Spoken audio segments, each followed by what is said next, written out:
Easy physics के साथ मैं वासम मास। अगर फर्स्ट टाइम मेरी वीडियो देख रहे हैं तो मेरे चैनल को सब्सक्राइब करें, लाइक करें, शेयर करें और बेल आइकन का बटन जरूर प्रेस करें ताकि लेटेस्ट वीडियो आपको सबसे पहले मिले। तो आज का हमारा जो टॉपिक है वो है टाइप्स ऑफ मोशन। इससे पहला टॉपिक हमने किया था रेस्ट एंड मोशन, तो मैं डिस्क्रिप्शन में उसका लिंक दूंगा और यहाँ पे आई का निशान भी आ रहा होगा, तो जिसमें रेस्ट और मोशन की वीडियो है तो आप इसको क्लिक करें और पहले समझे रेस्ट और मोशन क्या है। फिर उसके बाद आप मोशन की टाइप्स पे जाइएगा, क्योंकि मोशन जो है a body is said to be in motion if it change its position with respect to its surrounding। अगर कोई बॉडी अपने इर्द गिर्द के लिहाज से जगह को तब्दील करती है, अपनी प्लेस चेंज करती है, अपनी पोजीशन चेंज करती है सराउंडिंग के लिहाज से, तो इसको हमने कहा था कि बॉडी जो है वो मोशन में है। सपोज ये मेरे पास पॉइंटर है, इसके इस वाल से मेजरमेंट, इस वाल से मेजरमेंट, रूफ से मेजरमेंट, नीचे से फर्श से मेजरमेंट सारी बराबर है, इसका मतलब ये रेस्ट में है। लेकिन अगर इसको मैं मूव करके इधर को लेके गया, अब ये मोशन में है क्योंकि इसने वाल इसकी सराउंडिंग है, ये एनवायरनमेंट इसका सराउंडिंग था, तो उसके लिहाज से इसने अपनी पोजीशन को चेंज किया। तो जब इसने अपनी पोजीशन को चेंज किया तो इसको हम क्या बोलेंगे कि बॉडी किस में है, मोशन में है। तो अब देखते हैं कि टाइप्स ऑफ मोशन कितनी है। तो टाइप्स ऑफ मोशन जो आपके सिलेबस में यहाँ पे बताया हुआ है, तो टाइप्स ऑफ मोशन तीन तरह के यहाँ पर पढ़ने वाले हैं। इसमें सबसे पहली टाइप्स ऑफ मोशन हम डिस्कस करेंगे वो है ट्रांसलेटरी मोशन, और ट्रांसलेटरी मोशन की भी आगे फर्दर 3 टाइप्स हैं, जिसमें एक लीनियर मोशन है, एक रैंडम है और तीसरी सर्कुलर मोशन है। ये ट्रांसलेटरी मोशन है और ट्रांसलेटरी मोशन की 3 टाइप्स हैं, लीनियर, रैंडम और सर्कुलर मोशन है। उसके बाद जो टाइप्स ऑफ मोशन है दूसरी वो है रोटेटरी मोशन, थर्ड टाइप जो है वो वाइब्रेटरी मोशन है। तो 3 टाइप्स ऑफ मोशन में ट्रांसलेटरी मोशन हम सबसे पहले डिस्कस करने वाले हैं कि ट्रांसलेटरी मोशन क्या है। तो ट्रांसलेटरी मोशन जो है इसको मैं आपको बताता हूं। In translatory motion body move along a line without any rotation, the line may be straight और कर्व। यानी ट्रांसलेटरी मोशन में बॉडी जो होती है वो विदाउट रोटेशन के मूव करती है। विदाउट रोटेशन का मतलब सिंपली ये है कि जब बॉडी मूव करे तो वो रोटेट ना करे, रोटेशन ना ऐसे रोटेट ना कर जाए, वो सीधी ऐसे मूव करती रहे, या सर्कल में भी मूव कर रही है तो वो रोटेट ना करे, ऐसे घूमे ना, यानी बॉडी इस तरह से घूमे ना, बॉडी जो है रोटेशन ना करे, तो इसको हम बोलते हैं कि एक ट्रांसलेटरी मोशन है। यानी ट्रांसलेटरी मोशन में बॉडी जो है वो उसकी रोटेशन विदाउट एनी रोटेशन, बगैर किसी रोटेशन के मूव करे। जिस तरह से डस्टर है, अगर ये डस्टर ऐसे सीधा मूव करके जा रहा है तो हम कह सकते हैं ट्रांसलेटरी मोशन है, या अगर ये सर्कल में मूव कर रहा है कह रहे हैं ट्रांसलेटरी मोशन है। लेकिन अगर ये ऐसे मूव करने लग गया, रोटेट करने लग गया, तो इसको हम ट्रांसलेटरी मोशन नहीं बोल सकते, क्योंकि ट्रांसलेटरी मोशन जो है वो ऐसी मोशन है जिसमें body move along a line without any rotation होती है, और वो लाइन कर्व भी हो सकती है, यानी सीधी लाइन भी हो सकती है, और उसके बाद इस तरह से स्ट्रेट जिसको बोला था, और कर्व जो एक खामदार लाइन होती है, जैसे ये लाइन मैंने यहाँ पे दिखाई हुई है, ये पैराबोला जो है, ये सारी इसकी क्या है, ये ट्रांसलेटरी मोशन की एग्जाम्पल है। तो ट्रांसलेटरी मोशन में एग्जाम्पल भी आपको बता दिया कि ट्रांसलेटरी मोशन की एग्जाम्पल कौन कौन सी है। तो ट्रांसलेटरी मोशन में body move along a line without any rotation होती है, और उसके बाद वो पैराबोला भी शेप हो सकती है, वो स्ट्रेट लाइन भी हो सकती है, और उसके बाद वो कर्व पाथ भी हो सकती है। तो सारी मोशन जो होंगी वो ट्रांसलेटरी मोशन ही है। ट्रांसलेटरी मोशन की अब 3 टाइप्स हैं, यहाँ पर मैं बताने वाला हूं आपको, जिसको मैंने पहले बताया कि ट्रांसलेटरी मोशन में एक कौन सी है, लीनियर मोशन है, और दूसरी रैंडम मोशन है, और तीसरी सर्कुलर मोशन है। यानी कि ट्रांसलेटरी मोशन में हमने बोला कि body move along a line भी हो सकती है और कर्व पाथ में भी हो सकती है। तो अब हम देखते हैं कि बॉडी की कौन कौन सी मोशंस होती हैं जो ट्रांसलेटरी मोशन होगी। तो इसमें एक लीनियर मोशन है, एक रैंडम मोशन है, और दूसरी जो है तीसरी जो है वो सर्कुलर मोशन है। तो सबसे पहले हम लीनियर मोशन की बात करते हैं। लीनियर मोशन क्या होती है? Straight line motion of a body is called linear motion. यानी जब आपको बॉडी सीधी लाइन में मूव करती है, स्ट्रेट लाइन में मूव करती है, तो इसकी मोशन को हम क्या बोलते हैं? इसकी मोशन को हम लीनियर मोशन का नाम देते हैं। यहाँ पे कुछ मैंने जो है खिलौनों के थ्रू आपको ये बताने की कोशिश कर रहा हूँ। ये देखिए मेरे पास एक कार है, तो ये कार सीधी मूव करेगी, ये गाड़ी है, अगर ये सीधी इस तरह से मूव करके जा रही है तो इसको हम बोलते हैं स्ट्रेट लाइन मोशन। वापस भी आ सकती है, ये भी स्ट्रेट लाइन मोशन है, या सीधी मूव करके जा रही है, स्ट्रेट लाइन मोशन है। तो कार की एग्जांपल है। उसके बाद ये बाल की मैंने एग्जांपल दी है कि बाल एक सीधा ऐसे नीचे को आ रहा है, तो इसको भी क्या बोलेंगे? स्ट्रेट लाइन है। ये देखिए ऐसे सीधी लाइन में आ रहा है, तो लीनियर मोशन जो है ये स्ट्रेट लाइन मोशन है। यानी जब आपको बॉडी सीधी लाइन में खत मुस्तकीम में सफर करती है, सीधी लाइन में सफर करती है, उसको हम बोलते हैं लीनियर मोशन। और यहाँ पे मैंने गाड़ी बनाई भी हुई है और मैंने दिखाया भी है। फिर से जरा देख लें, एक कार सीधी लाइन में अगर मूव करके जा रही है, स्ट्रेट लाइन में मूव करके जा रही है, एक एरोप्लेन स्ट्रेट लाइन में मूव करके जा सकता है, जैसे मेरे पास एरोप्लेन भी है तो ये भी स्ट्रेट लाइन में मूव करके अगर जा रहा है तो इसको भी क्या बोलेंगे, इसको भी हम बोलेंगे कि ये लीनियर मोशन ही है, यानी ये सारी मोशन जो है वो लीनियर मोशन है। इसी तरह से आगे ट्रांसलेटरी मोशन जो है उसकी एक और टाइप है जिसको हम बोलते हैं रैंडम मोशन है। रैंडम मोशन बेतरतीब अंदाज में मोशन होती है, यानी मोशन ऑफ इंसेक्ट्स है। डिसऑर्डर और इररेगुलर मोशन ऑफ बॉडी जो होगी उसको हम रैंडम मोशन बोलते हैं। अच्छा, यहाँ पे याद रखने वाली बात यह है कि गैस के मॉलिक्यूल जो है वो रैंडमली अगर मूव कर रहे हैं, गैस के मॉलिक्यूल बेतरतीब अंदाज में मूव कर रहे हैं तो उसकी मोशन को ब्रोनिन मोशन का नाम देते हैं। ब्रोनिन साइंटिस्ट था जिसके नाम पर उसकी मोशन को पढ़ा गया कि ब्रोनिन मोशन है। ब्रोनिन मोशन क्या होती है, गैस के मॉलिक्यूल्स की इरेगुलर या डिसऑर्डर जो मोशन होती है इसको हम बोलते हैं कि ये रैंडम मोशन है। और रैंडम मोशन पे दोबारा वापस आते हैं, डिसऑर्डर और irregular motion of a body is called random motion. Motion of insect यानी कि हशरात की मोशन जो होती है, यानी आपने देखा होगा अक्सर कि कुछ इस तरह से चीजें ऐसे टेढ़ी बेतरतीब अंदाज में मूव करके जा रही हैं, तो ये किसकी एग्जांपल में आएगा, ये रैंडम मोशन में आएगा, बेतरतीब अंदाज में मोशन उसकी होगी है। उसके बाद सर्कुलर मोशन है तीसरी टाइप, जो कि ट्रांसलेटरी मोशन की थर्ड टाइप जो है वो है सर्कुलर मोशन।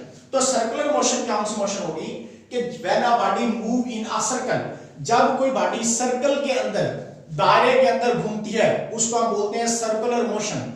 और ये देखेगा, ये गाड़ी है मेरे पास, ये इस तरह से सर्कल के अंदर मूव कर रही है, ऐसे सर्कल के अंदर मूव कर रही है, तो इसको क्या बोलेंगे कि ये सर्कुलर मोशन है। जब कोई बॉडी सर्कल के अंदर, दायरे के अंदर घूमती है उसको क्या बोलते हैं कि ये उसकी मोशन जो है वो सर्कुलर मोशन है। उसके बाद रोटेटरी मोशन है, rotatory motion of a body about its axis, जब बॉडी अपने एक्सिस के इर्द गिर्द मूव करेगी, जब बॉडी अपने एक्सिस के गिर्द मूव करेगी इसको बोलते हैं कि ये उसकी रोटेटरी मोशन है। मैं वीडियो के लास्ट में आपको बताऊंगा कि रोटेटरी मोशन और सर्कुलर मोशन में क्या डिफरेंस है। तो सबसे पहले समझे एक्सिस क्या है।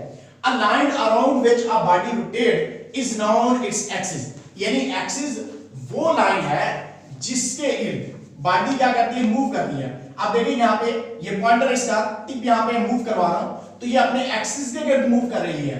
जैसे जमीन जो है वो अपने एक्सिस के गिर्द मूव करती है, जमीन अपने एक्सिस के गिर्द 24 आवर में चक्कर मुकम्मल करती है।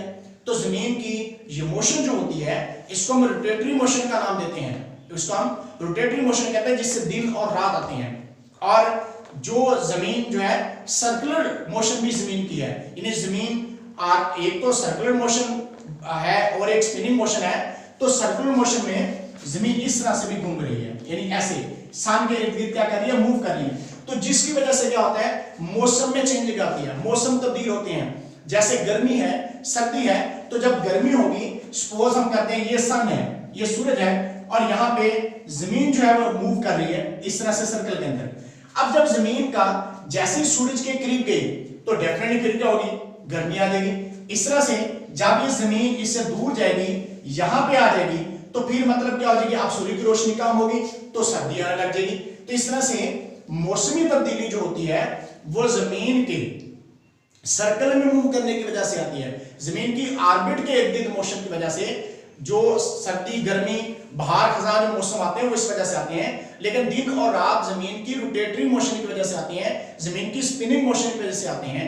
जिस तरह से आप इसको यूं भी ले सकते हैं, जैसे आपके रूम में एनर्जी सेवर लगा या कहीं बहुत बड़ी लाइट लगी हुई है, तो आप देखिएगा कि अगर मैं यहाँ पे दिखाता हूं, ये मेरे पास एक बुक है, अब देखें कि अगर आप यहाँ पे देखो तो मेरा हाथ आपको पीछे से नजर नहीं आ रहा होगा, बुक आपको यहाँ से नजर आ रही है, लेकिन इसके पीछे क्या होगा, अंधेरा होगा, क्योंकि जमीन जब सूरज की इस तरह से सामने आ जाती है तो पीछे क्या हो जाता है, पीछे अंधेरा हो जाएगा। तो इस तरह से दिन और रात आते हैं। फिर जमीन जब ऐसे ऐसे सर्कल के अंदर घूमती है तो इस तरह से मौसमी तब्दीली आती है, यानी मौसम चेंज जो होते हैं वो इस तरह से होते हैं।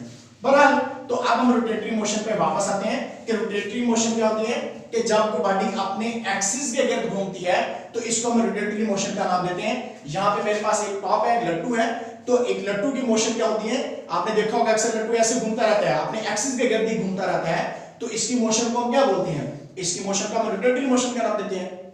तो रोटेटरी मोशन में बॉडी अपने एक्सिस के गिर्द घूमती है। बॉडी अपने एक्सिस, जो एक पॉइंट उसका जिसके इर्द गिर्द बॉडी रोटेट करना है, axis is the line around which body rotate, जिसमें बॉडी ने एक्सिस जो लाइन होगी उसके इर्द मूव करना है। तो इस तरह की मोशन को हम क्या बोलेंगे, रोटेटरी मोशन का नाम देते हैं हम। उसके बाद जी रोटेटरी मोशन के बाद जो नेक्स्ट मोशन की टाइप्स है वो है वाइब्रेटरी मोशन। तो वाइब्रेटरी मोशन क्या होती है, to and fro motion of a body, यानी किसी बॉडी की टू एंड फ्रो मोशन, बार बार अपनी मेन पोजीशन, अपनी बस्ती पॉइंट के इर्द मोशन को हम क्या बोलते हैं, हम कहते हैं कि वाइब्रेटरी मोशन है। हम यहाँ पे एक और एग्जांपल भी देखें कि यहाँ पे एक स्ट्रिंग के साथ एक मैश मैंने एम जो है वो टाई कर दी है। अब ये मैश आगे पीछे मूव करेगा ऐसे, तो इसकी मोशन को क्या बोलते हैं, वाइब्रेटरी मोशन बोलते हैं। वाइब्रेटरी मोशन के to and fro motion of a body जो होती है, इसको वाइब्रेटरी मोशन का नाम देते हैं। पेंडुलम ऑफ अ क्लॉक जो होता है, एक क्लॉक का पेंडुलम भी ऐसे से मूव करता है, टू एंड फ्रो मोशन होती है। एक झूला जो होता है वो भी टू एंड फ्रो मोशन जो है करता है। तो यानी कि टू एंड फ्रो मोशन में क्या होता है कि बॉडी एक साइड से फिक्स कर देते हैं और दूसरी साइड से बॉडी को थोड़ा सा हिला के छोड़ते हैं, तो बॉडी अपनी मेन पोजीशन जो होगी, एक बस्ती पॉइंट जो होता है उसके इर्द गिर्द मूव करती रहती है। तो बॉडी की इस मोशन को हम किसका नाम देते हैं, वाइब्रेटरी मोशन का। यानी वाइब्रेटरी मोशन में body to and fro motion करती है। एग्जांपल मैंने यहाँ पे दी है, पेंडुलम ऑफ अ क्लॉक जो है उसकी एग्जांपल हम, या सिंपल पेंडुलम भी आप कह सकते हो, ये भी वाइब्रेटरी मोशन की ही एग्जांपल है। उसके बाद अब नेक्स्ट में आपको बताता हूं कि सर्कुलर मोशन और रोटेटरी मोशन में क्या डिफरेंस है। अब मेन जो हमारा था मकसद के रोटेटरी मोशन में अक्सर बच्चे यहाँ पे कंफ्यूजन का शिकार हो जाते हैं कि रोटेटरी मोशन में और सर्कुलर मोशन में क्या डिफरेंस है, कैसे पता चलता है कि ये रोटेटरी मोशन है, या कैसे पता चलेगा कि ये सर्कुलर मोशन है। याद रखिएगा कि सर्कुलर मोशन और रोटेटरी मोशन में जो डिफरेंस है वो मैंने निकाल के यहाँ पे लिखा हुआ है। सर्कुलर मोशन में a point about which body goes around is outside the body। इसी तरह से रोटेटरी मोशन में line around which body move is passing through body itself। यानी कि रोटेटरी मोशन में बॉडी जो है, जो लाइन जिसके इर्द गिर्द बॉडी ने मूव करना है, यानी एक्सिस ऑफ रोटेशन उसका जो पॉइंट है वो बॉडी के इटसेल्फ अंदर से ही पास होता है। लेकिन सर्कुलर मोशन के केस में बॉडी इस तरह से सर्कल के अंदर मूव कर रही है, यानी उसका एक्सल रोटेशन क्या होता है, बाहर होता है। लेकिन अगर हम इसमें बात करें रोटेटरी मोशन में, तो इटसेल्फ यानी बॉडी के अंदर, जैसे मैंने यहाँ पे लट्टू की एग्जांपल दी है, तो इसका ये एक्सल रोटेशन है, यानी ये इसका पॉइंट है जिसके इर्द गिर्द बॉडी क्या कर रही है, मूव कर रही है, ये इसका एक्सल रोटेशन है। लेकिन सर्कुलर में क्या होगा, सर्कुलर मोशन के अंदर, केस के अंदर ये चीज बाहर होगी। तो इस तरह से ये मेन डिफरेंस था सर्कुलर मोशन में और रोटेटरी मोशन में। तो इस तरह से हमने टाइप्स ऑफ मोशन जो है आज पढ़ी है। इसके मैं जरा समरी बयान कर देता हूं कि टाइप्स ऑफ मोशन में सबसे पहले हमने देखा कि ट्रांसलेटरी मोशन है। फिर ट्रांसलेटरी मोशन की 3 टाइप्स हैं, लीनियर मोशन है, सर्कुलर मोशन है और रैंडम मोशन है। तो उसके बाद हमने फिर टाइप्स ऑफ मोशन में अगली टाइप्स ऑफ मोशन जो थी वो रोटेटरी मोशन पढ़ी, फिर वाइब्रेटरी मोशन पढ़ी थी। कि रोटेटरी मोशन में बॉडी का एक कह लो कि जो रोटेटरी मोशन जो है बॉडी की वो एक्सिस के गिर्द मूव करना, motion of body about axis, यानी अपनी एक्सिस के गिर्द घूमना था। वाइब्रेटरी मोशन में टू एंड फ्रो मोशन होती है। फिर उसके बाद हमने वाइब्रेटरी मोशन और इनको पढ़ने के बाद हमने सर्कुलर मोशन में रोटेटरी मोशन में एक डिफरेंस आपको बताया था कि रोटेटरी मोशन के अंदर एक्सियल रोटेशन जो है वो अंदर लाई करता है और सर्कुलर मोशन में वो क्या करेगा, बाहर लाई करेगा। अब आपसे मेरा एक क्वेश्चन है, आपने कमेंट्स में मुझे ये बताना है कि जो पंखा होता है, फैन है आपके घरों में लगे हुए, तो फैन की मोशन कौन सी होगी। इन मोशन में से आपने बताने मुझे कि फैन जो है, पंखा जो है, उसकी मोशन को आपने कमेंट्स बॉक्स में मुझे जरूर बताना है कि उसकी मोशन कौन सी मोशन है। तो इस तरह से हमारा आज का जो टॉपिक था वो टाइप्स ऑफ मोशन वो खत्म हुआ। तो मिलेंगे इंशाल्लाह नेक्स्ट लेक्चर में। अल्लाह हाफिज।